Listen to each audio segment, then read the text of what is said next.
Other big story tonight, a deadly head-on crash between a car and a tractor trailer. It claimed the life of a 36-year-old Orange County woman today. News 12's Carolyn Rowe has more on the incredibly powerful impact. This is all that's left of the four-door Toyota after a horrible head-on crash. A crash the young woman driving sadly didn't survive. The driver of the Toyota was probably killed instantly. It's a tragedy. 36-year-old Allison Zamble's life suddenly ended around 6:15 Tuesday morning. Police believe she was heading home to Warwick from New York City when witnesses say she crossed a double yellow line on Kings Highway, slamming into this truck.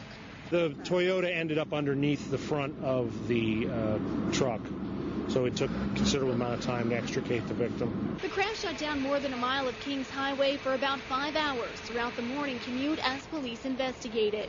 Now they're waiting for toxicology reports. Meanwhile, many in the community were stunned to hear such a young woman had lost her life. That's horrible. Yes, it's sad. Yes. No tickets or charges have been filed against 38-year-old truck driver William Reichel.